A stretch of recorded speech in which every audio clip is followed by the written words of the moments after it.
você acompanhe junto com a gente um pouco da fruticultura aqui no bairro São José da Mantiqueira, município de Virgínia. Quem conversou com a gente foi Valmir e também a Letícia Basilo do Emater. E que para que você acompanhe junto com a gente a partir de agora a nossa reportagem especial.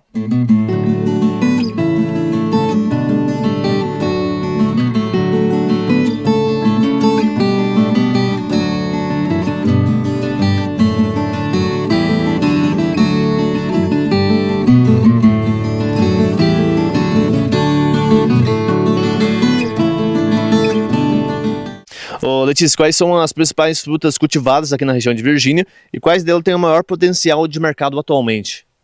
Então, aqui em Virgínia, né, da região, realmente o município que se tem mais frutas. A gente é muito forte aqui, então, a ameixa, o pêssego e o figo. A gente tem também, né, que são frutas mais de inverno. Fora delas, a gente tem o pocã, como fruta representativa, e um pouco aí de frutas mais voltadas para a produção de doce. Então, tanto goiaba quanto marmelo, assim, em uma escala menorzinha. Mas são as frutas que a gente tem. Em termos de potencial, dependeria muito da intenção do produtor, né? Então, se for essa intenção mais voltada para a indústria, né? A gente tem um pêssego que tem a aptidão tanto de consumir in natura quanto de indústria. For mais a indústria, tem o figo, né? Mais voltado. Então, assim, dependeria muito, né? Para a gente falar, elencar entre elas uma que teria mais potencial, dependeria da finalidade dessa produção. E quais práticas agrícolas recomendadas pelo Emater têm sido mais eficazes para melhorar a produtividade e qualidade dos frutos aqui na região? Então, aqui na região, né, Emater, em Virgínia especificamente, é um escritório novo. Então, a gente tem recomendado bastante, mais para pomares já maduros, né, pomares de longevidade maior. Então, né, o essencial para essas frutas, principalmente as frutas de caroço, né, que são essas que a gente comentou, o pêssego e a ameixa em principal, mas também o figo, é a poda. Né, a gente, em algumas propriedades, quando a gente chega, às vezes, né, faz a poda ou uma época não tão correta, ou de alguma forma que não valoriza tanto, né, o potencial produtivo da fruta. Então a poda tem sido dentro das recomendações que a gente vê que tem maior resposta. Em pomares mais novos, né, pessoal que vai começar, ter sempre o cuidado com as cultivares, de serem cultivares que vão responder produtivamente com o clima e toda a situação aqui da região, mas também respeitar o espaçamento, né, e todos os manejos da cultura. A gente vê, né, já está melhorando também, os produtores eles já estão com essa ciência, né, de como é importante produção e sustentabilidade andarem juntos. No geral, as nossas recomendações, né, elas são voltadas aí para o manejo de solo.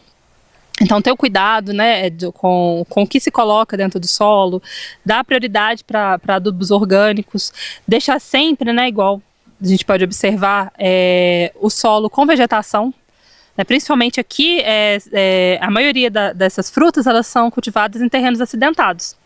Então, né, um terreno que ele não tem nenhuma proteção, a chuva vem e lava tudo, né, e da erosão e tudo mais. Então, né, o manejo do solo, manejo de água correto também, então ter a preocupação de quando for fazer as aplicações de qualquer tipo de produto, evitar fazer perto, descartar embalagens, né, da forma correta. Dentro do manejo de pragas, né, a gente recomenda sempre observar, né, a gente vê assim, pela localização geográfica da cidade,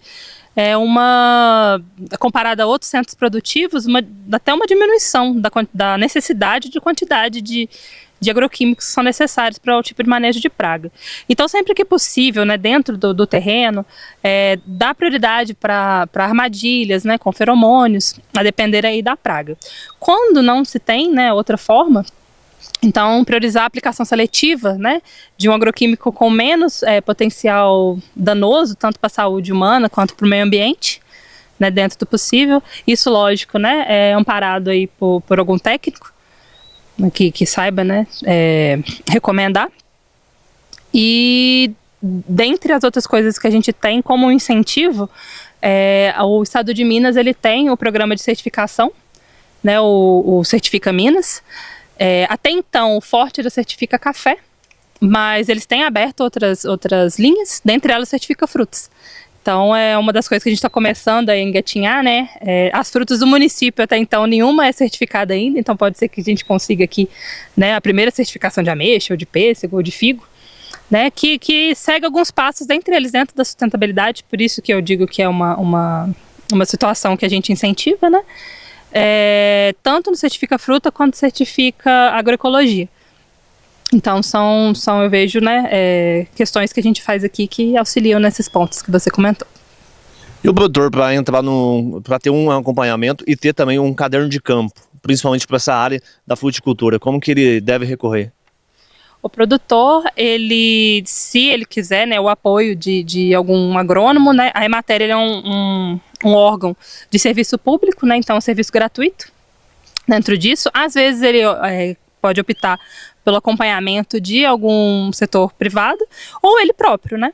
Então é interessante ele sempre deixar recorrendo em datas, né? Todos os manejos foram feitos, então a aplicação é até obrigatório, né, dele ter dentro dos agroquímicos, mas na parte de manejo mesmo. Então fez uma coroação, fez uma poda, um raleio dos frutos, deixar sempre, né, para ele entender ali o ciclo.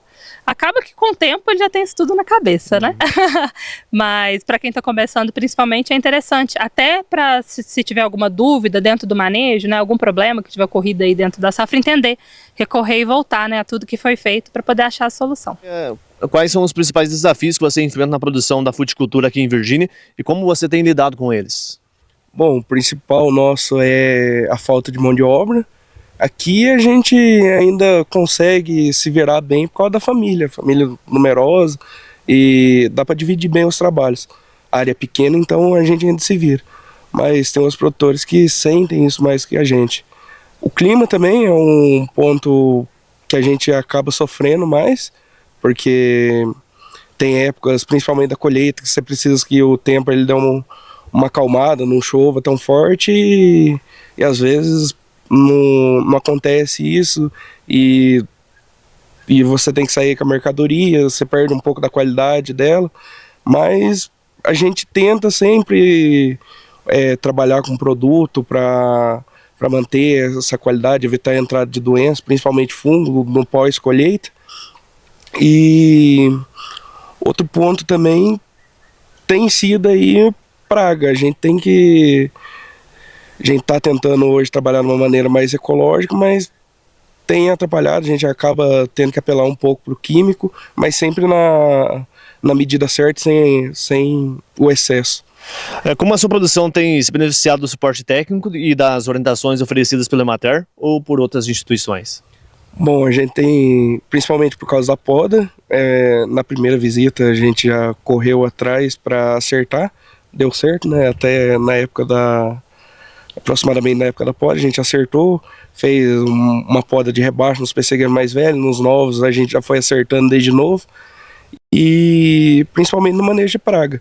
Essa parte ecológica, um manejo menos agressivo das pragas, de plantas invasoras, veio esse incentivo da Emater. E quais são as estratégias que você utilizam aí para garantir a qualidade das frutas, desde o cultivo até a comercialização? Bom, primeiro a gente tem que trabalhar sempre com muda sadia e a partir do plantio até a hora da colheita é sempre aquele cuidado para manter a mesma qualidade. Então, a adubação, a poda, o manejo no tempo certo. Tem também a aplicação de produtos específicos na hora certa, para a praga certa. E o pós-colheita, que é muito importante também. A gente está sempre se atentando ao clima, evitar trabalhar em dias muito chuvosos, né? Para você ter uma fruta firme que aguente o tempo na gôndola do mercado. E aqui são quantas variedades? Aqui a gente trabalha com pêssego, tem umas 5 variedades e a ameixa tem 4 variedades dela. E hoje você é qual geração da família? Eu já sou a 3ª geração que está mexendo com fruta. E como que você vê a perspectiva para o futuro aqui na região de Virgínia? Para a nossa família, a gente tem a vontade de aumentar. De maneira da cidade, eu acredito que a força está no agricultor familiar.